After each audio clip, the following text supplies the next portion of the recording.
이번 주 말씀은 그리스도의 종된 우리라는 말씀으로 우리에게 말씀을 주셨습니다. 저는 이 말씀을 받으면서 많이 이렇게 고민이 되더라고요. 내가 그리스도의 종이다. 그리스도의 종으로서 내가 이번 주는 어떻게 살아야 되는가, 그 부분을 생각하게 됐습니다. 내가 그리스도의 종이 되어졌다는 것은 내게 죄의 종에서 그리스도의 생명이 내 속에 들어왔기 때문에 내가 그리스도의 그 십자가의 피로 말미암아 나는 구원받고 하나님의 은혜를 입지 않았으면 나는 구원받지 못합니다. 내가 선택한 것이 아니라 하나님이 나를 선택하시고 하나님이 나에게 은혜를 주셔서 나를 부르셨다는 겁니다. 그러면 우리는 하나님께 은혜를 받았던 그 은혜를 날마다 우리는 생각하고, 또한 하나님이 부르셔서 우리에게 각자에게 언약을 매주 주시고, 또 여러분 처음 부르셨을 때나 지금까지 걸어오면서 하나님이 여러분에게 언약하신 말씀이 있습니다. 그 말씀이 내게 이루어질 것을 기대하고 있다면 우리는 불신앙하지 않을 것입니다. 그리고 우리의 인본주의를 쓰지 않을 겁니다. 그러나 내가 언약을 놓쳐버리면 결국은 나도 모르게 자꾸 어디에 빠집니까? 인본주의에 빠지는 것이 결국은 죄에 빠지는 겁니다. 그래서 언제나 우리는 하나님의 말씀을 붙잡아야 하나님의 은혜 속으로 들어가고, 하나님의 은혜 속에서 날마다 우리는 감사하고 죄를 하나님 돌아서고 우리는 회개하고, 항상 우리는 죄라고 말하니까 뭐 육신적인 죄가 말하는 거 아닙니다. 우리가 항상 우리가 하나님 앞에 서야 되잖아요. 왜? 예수 그리스도를 내 안에 영접했다는 것은 내 안에 주인으로 모셨어요. 그러면 주인으로 모신 이 그리스도와 날마다 내가 대화가 안 되어진다면 나는 지금 죄에 빠지고 있는 거예요. 세상의 죄의 종으로 자꾸 쫓아가는 나의 모습을 보게 되거든요. 우리는 이번 주 말씀을 통해서 하나님이 왜 이번 주에 이 말씀을 주셨을까 다시 한번 우리는 돌아봐야 되겠습니다. 그러면서 하나님이 예수 그리스도를 믿는 자는 그리스도와 연합된 거룩한 백성으로 사는 자가 된다 했습니다. 항상 그리스도가 나와 함께 계시고 내가 연합된 것이라고 보면 내가 하나님과 분리되어 있지 않았습니까? 죄로 인하여 하나님과 분리되고 우리는 사단의 종으로 살았던, 우리가 죄의 종으로 살았던 인생 아닙니까? 그러나 그리스도를 통해서 연합되면 이제는 주님을 따라가야 되거든요. 그리스도를 따라가야 된단 말이에요.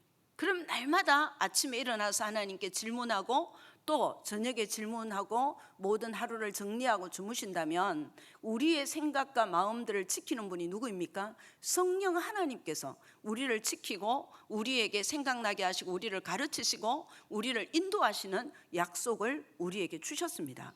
그러므로 우리는 말씀대로 우리를 항상 인도하시는 그 축복을 누려서 오늘도 본론에 강단에 말씀해 주신 말씀대로 하나님이 구원한 하나님의 자녀로 살라.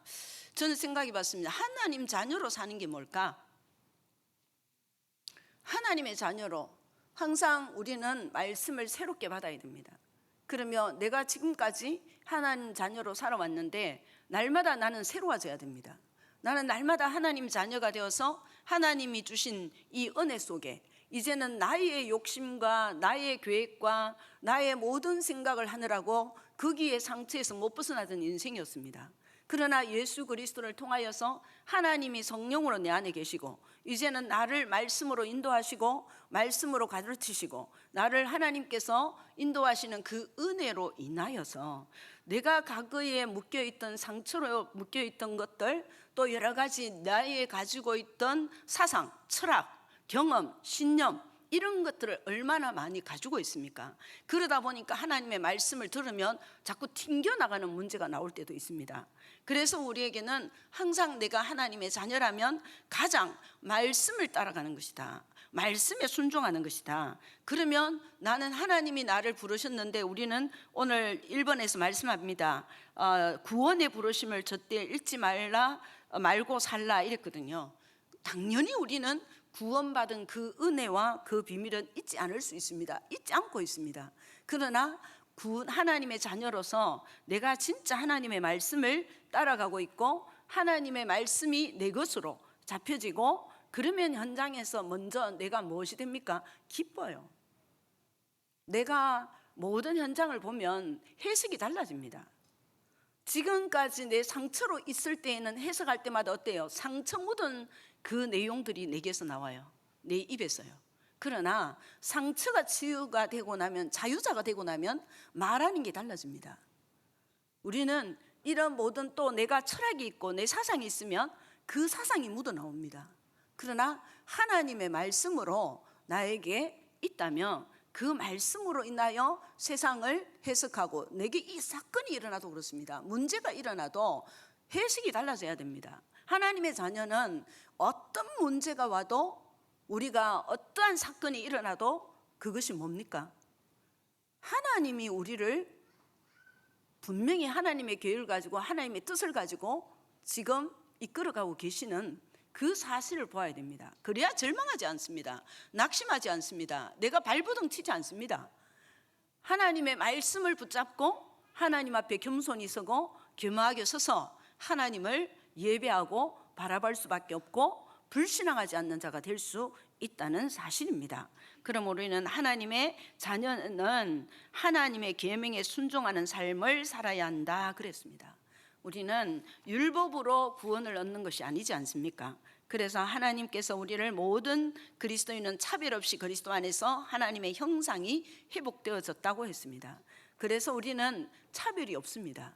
빈부 차이, 모든 고린도 교회가 많은 빈부 차이나 이런 부분도 있었고, 또 상정과 종이 교회에 왔단 말이에요. 그러다 보니까 여러 가지, 이제 종이 교회에 왔을 때도 상전은 자꾸 종으로 보고 그렇게 본단 말이에요. 그러나 교회 안에 들어오면요, 하나님의 자녀로서 동등되게 차별이 없습니다. 그 사실에 대한 부분을 그때 고린도 교회에 있었던 부분이죠. 그럼 우리는 어떻습니까? 지금도 많은 교회 안에서도 빈부 차이나 또 배운 자와 배우지 못한 자와 세상 학문이죠. 그런 것 가지고 우리는 차별을 둘 수 있는, 나도 모르게 내 사상 속에 들을 수 있습니다. 그게 우리 말로 나온다니까요. 그냥 그런 것들이 우리에게는 다 사라져야 됩니다. 하나님이 그렇게 안 하시잖아요. 우리는 모든 것을 내 입장에서 바라보는 것이 아니라 하나님께서 뭐라고 하시는가, 하나님이 지금 나에게 모든 것을 보면서 어떻게 해석하게 하는가, 그 부분을 보아야 골로새서 3장 10절 11절의 말씀처럼 새 사람을 입었으니 이는 자기를 창조하신 이의 형상을 따라 지식에까지 새롭게 하심을 입은 자니라. 거기에는 헬라인이나 유대인이나 할레파나 모든 이 말씀하시지 않습니까? 그래서 하나님의 형상을 우리가 입었기 때문에 지식에까지 새롭게 되는 그 부분을 말씀하셨습니다. 그러므로 우리는 이제는 하나님이 함께하는 그리스도의 지식을 가지고 해석하고 바라볼 수 있는 우리의 삶이 되어져야 되겠습니다. 그래서 하나님께서 그리스도의 종으로 그리스도를 위해 살라 하셨습니다. 우리가 그리스도의 종으로서, 가장 종은 어떻게 합니까? 하나님, 우리가 그리스도 앞에 모든 것을 순종하는 겁니다. 그래서 부르심에 항상 우리는 놓치지 말고 제자로서 살아라고 했습니다. 요한복음 8장 말씀이 있는 것처럼 참으로 내 제자가 되고 진리를 알지니 진리가 너희를 자유케 하리라 그랬거든요. 너희가 내 말에 거하면 그랬거든요. 하나님의 말씀이 내 모든 것이요 있어야 내가 참 제자가 되는 거예요. 내게 하나님의 말씀이 없으면 참 제자가 아닌 겁니다. 날마다 우리는 죄에 빠지는 거죠. 그래서 하나님이 우리에게 그리스도 안에서 하나님의 이 말씀 안에 거하면 참 제자가 되고 자유자가 되는 것을 말씀하셨습니다. 그리스도의 종으로 그리스도를 위해 살라 했습니다. 그러면 나는 그리스도를 위해서 무엇을 위해 살 건가? 저는 매주 전도라는 부분을 가지고 제 자신에게 붙잡습니다. 현장에 하나님이 준비하신 영혼들이 있으니까 그 영혼들을 만나는 부분에 하나님이 준비하신 사람이 누구일까, 이제 그거를 기도하고 있습니다. 그러면 항상 하나님은 어디서 만나게 하는지 그 문을 열어주셔서 하나님이 상담하게 하시고, 또 이 성경 공부하는 데 같이 함께 참여할 수 있는 그러한 은혜들을 문을 여십니다. 그러므로 우리는 내가 어디에 초점을 맞추고 내가 어디에 관심이 있고, 내가 말씀을 받는데도 오직 내가 사는 것만 말씀을 붙잡는 것인지, 안 그러면 내가 진짜 현장 살리기 위하여 하나님의 말씀을 붙들고 하나님께서 부르시는 불신자들을 만났을 때에 죄의 종으로 살고 있는 것을 우리는 그리스도의 종으로 바꿔주는 그 축복을 이번 주는 누리게 하시지 않습니까? 이 축복을 모든 성도님들이 현장에서 많은 영혼들을 만나서 죄의 종에서 그리스도의 종으로 하나님이 옮기시는 그 역사를 누리는 은혜가 있기를 예수 그리스도 이름으로 축원합니다. 그래서 오늘 말씀에 내가 공경에 빠졌도다, 이 말이 다윗이 그렇게 고백했잖아요. 오늘 본문 말씀처럼요, 역대하 21장은 다윗 왕조가 영광을 받고 이제 어마한 자리에 이제 응답을 받았죠. 그래서 하나님의 도움을 받았던 이 다윗이 이제 하나님의 도우심을 벗어나서 다윗의 인구조사로 인한 범죄가 일어납니다. 그래서 하나님의 징계가 기록되어 있는 내용이거든요.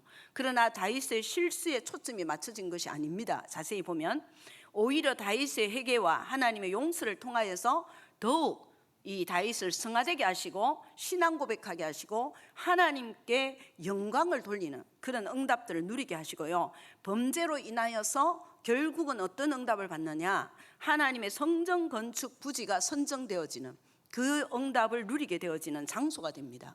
그래서 우리는 회개하는 이러한 모든 죄를 범할 수도 있고, 또 언제나 우리는 이 세상에 살다 보면 하나님을 따라가는 것보다는 세상에 눈에 보이는 것을 쫓아갈 때가 있습니다. 그러나 그 모든 것도 다윗처럼 하나님께서 우리에게 모든 것이 선으로 바꾸시는 그 축복을 누리도록 하나님은 우리에게 말씀으로 보여주십니다. 그래서 죄에 빠진 다윗입니다. 첫 번째, 우리가 개미 귀신이라는 걸 아시죠? 개미 귀신이라는 이 조그마한 곤충이 있어요. 그게 모래에 조그만 구멍을 파고 들어가서요, 몸을 감춥니다. 그리고 녹슨 그 바늘 모양의 촉수만 모래에 남겨둬요. 그래 놔놓고는 개미가 그 위에 올라오거든요. 개미가 올라오면 개미 귀신은 모래를 무너뜨려서 개미를 바닥으로 떨어지게 합니다. 그래서 서서히 이 개미 귀신이 개미를 잡아먹습니다. 그리고 개미의 껍질은 꼬리를 흔들어서 저 멀리 구멍 밖으로 날려버려요. 왜? 개미들이 알게 될까 봐. 그래서 흔적을 없애고 또 다른 먹이를 위한 새로운 덫을 설치합니다. 이처럼요, 개미 귀신이 몸을 숨긴 채 파괴자 노릇을 하듯이 마귀도 이 모양입니다. 여러분을 파괴시키기 위해서 숨긴 채로 우는 사자와 같이 두루다니며 삼킬 자를 찾고 있습니다. 이 죄에 빠진 다윗이 어떻게 되어졌습니까? 분명히 그 역대하 21장 1절에 보면 사탄이 일어나 이스라엘을 대적하고 다윗을 충동하여 이스라엘을 계수하게 하니라 되어 있다는 거예요. 마귀는요, 우는 사자같이 우리를 두루 삼킬 자를 찾고 있습니다. 그래서 베드로전서 5장 8절에도 그러죠. 근신하라 깨어라, 너희 대적 마귀가 우는 사자같이 다니며 삼킬 자를 찾나니. 말씀에 이렇게 되어 있습니다. 언제나 우리에게도 이런 덫을 놓습니다. 지금도 마귀는 이런 덫을 놓고 있습니다. 그래서 우리가 항상 하나님의 말씀을 붙잡고 죄에 빠지지 않아야 된다는 겁니다. 그렇지 않으면 우리는 그 덫에 항상 우리가 걸리는 우리의 모습이 있죠. 내가 거기에 어느 덫에 잘 걸리는가를 잘 보아야 됩니다. 그래서 하나님은 범죄한 이스라엘을 징계하시기 위하여 인구조사를 다윗을 격동시켜서 사단의 행위를 방치한 것으로 기록되어 있습니다. 이 말씀에는요, 이 내용에서 또 사무엘서에서 보면 하나님의 섭리적 차원에서 다윗으로 하여금 인구조사를 실시하게 해서 이 주체가 누구가 되게 하느냐 하면 하나님으로 주체가 되게 해서 기록을 해놓았습니다. 그런데 오늘 이 역대기에는 하나님의 섭리에 의해 실질적으로 인구조사를 시행하는데 이 주체를 사단으로 기록해 놓았거든요. 그러니까 우리는 현장에서 정말 나 자신이 죄에 빠질 수밖에 없는 조건들을 가지고 있는 부분들을 우리는 발견하고 그것을 먼저 무너뜨려야 됩니다. 사단이 영적 싸움하기 전에요, 나를 먼저 죄에 빠질 수 있는 아직도 남아있는 것들을 무너뜨리는 그 작업이 되어져야 되거든요. 안 그러면 우리는 자꾸 과거의 상처가 아직도 남아있는 분들은요, 그것을 가지고 자꾸 공격합니다. 그러므로 인하여 사단에게 쏘을 수밖에 없고 죄를 선택할 수밖에 없는 우리의 체질로 가거든요. 그게 불신앙 아닙니까? 그러므로 우리는 정말 이 부분에서 우리에게 많은 교훈을 보아야 되겠습니다. 그리고 다윗이 계속된 정복 전쟁의 승리로 자만에 빠져 있는 모습이었습니다. 다윗은 이미요. 그래서 주변 국가들이 왕들처럼 이스라엘 왕국의 위세를 가시했고, 그래서 군사가 얼마나 되는지 인구조사를 하고 싶었던 겁니다. 인구조사의 목적이 세금 징수와 또 병력 대상자 확보에 있었기 때문에 다윗의 행위는 하나님을 의지하기보다 자신의 군사력을 더 의존하려는 그 태도가 나왔습니다. 우리에게 이 모습들이 다 있죠. 조금만 되어지면 분명히 우리가 너무 밑바닥일 때는 하나님의 말씀을 붙들고 어떤 말씀을 들어도 은혜 받아요. 어떤 말씀을 들어도 감사해요. 그런데 조금만 염려할 일이 없죠. 그럼 말씀이 안 들려요. 자꾸 세상이 내 눈에 들어와요. 그게 우리 체질입니다. 그래서 이 다윗도 이제 왕권이 강하여지니까 분명히 하나님이 모든 이 현장에서 싸움하게 하셨고 하나님이 싸워주셨거든요. 근데 이제 모든 백성들을 보면서 자기의 위세를 나타내려고 하는 극이 또 올라오는 겁니다. 우리에게요, 저도 그렇고 여러분도 그렇고 우리에게는 항상 뭐가 올라옵니까? 교만이 올라옵니다. 명예가 올라오고요. 우리 자신들에게 항상 이런 부분들을 돌아보는 부분이 되어져야 됩니다. 인간이 죄에 빠져 하나님과 분리되었던 사단의 종노를 하는 모습이 언제나 우리는 죄를 잘 떠나지 못하는 선택을 할 때가 많습니다. 그러므로 자유의지를 가지고 나는 어떤 선택을 할 것인지 한마디로 정신 차려야 됩니다. 그렇지 않으면 이 시대는 얼마나 사단이 우리를 넘어뜨리려고 공격하려고 하기 때문에, 그래서 날마다 아침에 일어나면 말씀을 가까이 하고 하나님을 예배하고 기도하는 우리의 체질이 되어져야 합니다. 그 출애굽기 30장에도 인구조사한 경우가 있어요. 그 경우에 보면 30장 12절에 내가 이스라엘 자손의 수요를 조사할 때에 조사받은 각 사람은 그들을 계수할 때 자기의 생명의 속전을 여호와께 드릴지니 이는 그들을 계수할 때 그들 중에 질병이 없게 하려 함이라. 결국 다윗의 행위와 이 개인적인 욕심의 결과로 오는 불신앙 교만의 죄악이 아니라 이 출애굽기 30장 12절은 하나님 앞에 속전제를 드리기 위한 부분이었습니다. 그래서 인구조사는 생명의 속전을 위해서 그 목적을 두고 군대를 조직하기 위한 목적도 있었지만은 가장 목적이 속전제도였거든요. 죄를 사해 주신 하나님의 구원의 은혜에 감사하여 하나님께 헌금하는 제도였고요. 생명의 속전이 빈부에 상관없이 20세 이상은 모든 이스라엘 남자에게 부과되었던 그 부분이었어요. 이 속전세를 내는 것이요. 그러므로 해서 모든 영혼이 귀중하다는 것을 알리는 것이고, 이 제도는 인류의 죄를 대신하여 몸소 속전이 되신 예수 그리스도를 예표하는 겁니다. 그래서 그때의 인구조사와 지금 다윗이 교만하여서 인구조사하는 것하고는 다르다 이 말입니다. 그래서 우리는 현장에서 정말 모든 부분에 오늘도 이 다윗이 이 조사를 명령하니까 요압이 최고의 장군 아니었습니까? 요압이 다윗의 명령에 이의를 제기합니다. 그게 제기하는데 역대상 21장 3절에 요압이 아뢰되 여호와께서 그 백성을 지금보다 100배나 더 하시기를 원하나이다. 내 주 왕이여 이 백성이 다 내 주의 종이 아니니까 내 주께서 어찌하여 이 일을 명령하시나이까? 어찌하여 이스라엘이 범죄하게 하시나이까 하나. 요압은 지금 다윗이 범죄하는 것을 알았습니다. 그럴 때에 다윗의 명령을 충실히 수행하지 않았어요. 그래서 베냐민들과 이 부분의 레위 지파와 베냐민 지파를 수에서 뺍니다. 빼서 보고를 하게 되거든요. 하나님이 이에 대한 모든 것을 하나님이 이제 악을 행한 이 다윗에 대한 것을 하나님이 치시게 되죠. 그래서 두 번째, 종의 죄를 용서하여 주옵소서라고 회개하는 다윗입니다. 다윗이 이렇게 하나님 앞에 고백하죠. 그래서 다윗은 바로 하나님께 회개하는 것을 볼 수가 있습니다. 사무엘 하에는 24장 10절에 다윗이 백성을 조사한 후에 그의 마음에 자체가 오고 다윗이 여호와께 아뢰되 내가 이 일을 행함으로 큰 죄를 범하였나이다. 여호와여 이제 간구하옵나니 종의 죄를 사하여 주옵소서. 내가 심히 미련하게 행하였나이다 하니라 고백합니다.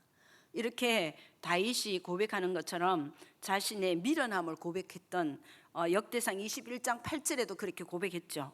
그러나 이 모든 것이 누가 와서 말합니까? 갓이 와서 여호와께서 다윗의 선견자 갓에게 말씀하여 이르시되 이제 그냥 하나님 앞에 용서를 빌지만은 갓이 와서 또 다시 말합니다. 그게 뭐냐면은 다윗에게 내게 세 가지를 재앙을 내릴 거라고 이야기해요. 그 중에 세 가지 중에 한 가지를 선택하랍니다. 그게 보면 첫 번째 3년 동안 기근을 내릴 것을 말씀하죠. 그리고 두 번째 석 달 동안 적군에게 패하고 적군의 칼에 쫓기는 신세, 그 부분을 선택할 거냐, 안 그러면 여호와의 칼에 곧 전염병이 4월 동안 유행하여서 여호와의 천사가 이스라엘 온 진영을 멸할 것을 셋 중에 선택하라고 합니다. 그럴 때에 다윗이 선택하는 것이 오늘 말씀 제목대로 13절에 다윗이 갓에게 이르되 내가 공경에 빠졌도다 고백합니다. 그러면서 여호와께서는 긍휼이 심히 크시니 내가 그의 손에 빠지고 사람의 손에 빠지지 않기를 원하나이다 그렇게 고백합니다. 그래서 21장 14절에 이에 여호와께서 이스라엘 백성의 전염병을 내리심에 이스라엘 백성 중에서 죽은 자가 7만 명이에요. 죽었습니다. 그래서 15절에 보면 하나님이 예루살렘을 멸하러 천사를 보내셨더니 천사가 멸하러 할 때 여호와께서 보시고 이 재앙 내림을 뉘우치사 멸하는 천사에게 이르시되 족하다 이제는 네 손을 거두라 하시니 그때에 여호와의 천사가 여부스 사람 오르난의 타작마당 곁에 선지라 이렇게 나옵니다. 그래서 다윗이 눈을 들어보매 여호와의 천사가 천지 사이에 섰고 칼을 빼고 들고 예루살렘 하늘을 향하여 편지라. 다윗이 장로들과 더불어 굵은 배를 입고 얼굴을 땅에 두고 엎드렸습니다. 그러므로 하나님께 아뢰되 명령하여 백성을 계수하게 한 자가 내가 아니니까 고백합니다. 나 때문에 백성이 죽지 않습니까? 이제 고백하죠.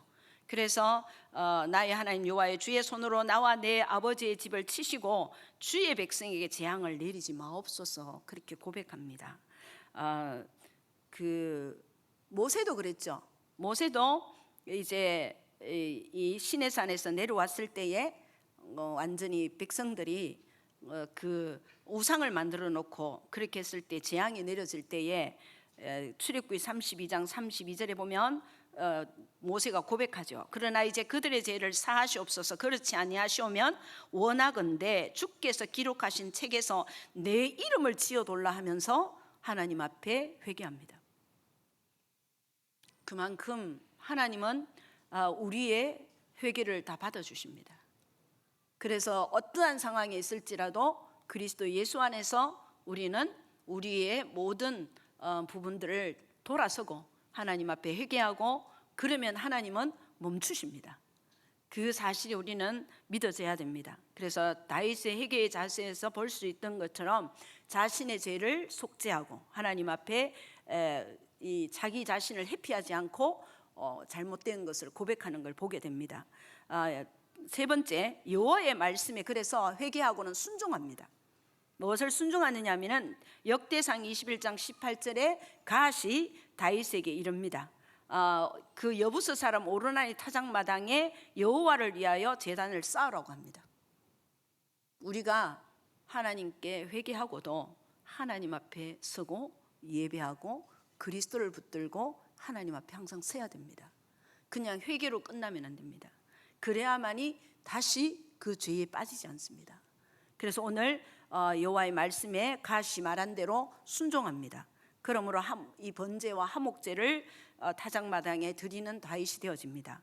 여호와를 두려워하는 다윗이 되어지고, 그래서 하나님의 진노를 용서 구하는 그 선지자 갓의 지시를 따라서 오르난 타작마당에서 번제와 화목제를 드리게 되죠. 그 드렸던 그 장소가 1000년 전에 모리아산에서 이삭을 바친 장소입니다. 이 장소가요. 그래서 이곳에 솔로몬이 성전 건축할 장소가 됩니다. 하나님 앞에 돌아서게 되고 하나님이 주셨던 이 우리가 어떠한 상황에 있을지라도 그것이 다 무엇으로 바뀝니까? 하나님의 축복으로 바꿉니다. 그래서 어떤 것에서도 우리는 소홀에 빠지는 일이 없습니다. 하나님은 우리를 소홀에서 건져내십니다. 그만큼 하나님이 그리스도 안에서 이 축복을 누리게 하기 때문에 역대하 3장 1절에 그래서 그 말씀이 성취되는 걸 봅니다. 솔로몬이 예루살렘 모리아산에 여호와의 전 건축하기를 시작하니 그곳은 전에 여호와께서 그의 아버지 다윗에게 나타나신 곳이요 여부스 사람 오르나니 타작마당에 다윗이 정한 곳이라. 하나님의 자녀는 죄에서 돌았으면요, 모든 것이 하나님의 뜻을 이루는 곳으로 인도받게 됩니다. 그래서 여러분은 확신하셔야 됩니다. 어떤 일에도 하나님이 강단을 통해서 말씀 주실 때에 하나님이 주시는 그 말씀에 무조건 아멘 하세요. 아멘하고 그 말씀을 붙잡고 하나님이 나에게 주실 것을, 하나님이 또 나를 붙잡아 주실 것을, 나를 죄에서 떠나도록 인도하시는 것을 여러분이 믿고, 여러분과의 싸움입니다. 말씀이 자꾸 내게 안 들어온다. 그러면 내 자신이 어디에 길들여져 있는가를 잘 보셔야 돼요. 그만큼 내가 하나님의 말씀에 길들여지지 않고 세상에 길들여져 있고 다른 것으로 길들여져 있기 때문에 말씀이 내게 닿지를 않는 거예요. 그래서 하나님의 말씀은 꿀송이보다 답니다. 그래서 나에게 그 모든 말씀들이 나를 치유하고, 나를 하나님이 완전히 여호와만 의지하고 바라볼 수 있도록 하시고, 하나님의 계획과 뜻을 이루는 전도자로 내 일평생 살게 하십니다. 그러므로 우리 모든 성도님들이 그 사실을 믿고, 이번 주 결론에 말씀하신, 강단에 말씀하신 대로 여러분이 미션을 실천해야 됩니다. 그리스도의 종된 우리는 우리의 자유와 힘과 능력으로 하나님과 복음을 필요한데 헌신하라고 했습니다. 내가 교회 안에서 어디에 헌신해야 되는가? 조금 전에 우리 강순희 권사님 기도하신 대로요, 정말 모든 성도가 하나님 앞에 11조 하셔야 됩니다. 그거는요, 교회를 위한 것이 아니고 여러분을 위한 것입니다. 하나님께서 주신 그 모든, 우리가 살아가도록 한 달 한 달 살아가도록 주신 그 경제를 하나님의 나라를 위하여, 하나님이 교회를 통하여 전도와 선교를 위하여 여러분 드려보라니까요. 항상 먼저 구별해서 우리가 준비해야 됩니다. 그래서 하나님께 드리면 하나님은 전도와 선교를 위하여 마음껏 우리에게 필요한 산업에 축복하고, 지금 아무리 전 세계가 흔들거리는 경제 속에서 하나님이 숨겨놓은 경제는 빛의 자녀에게 주게 되어 있습니다.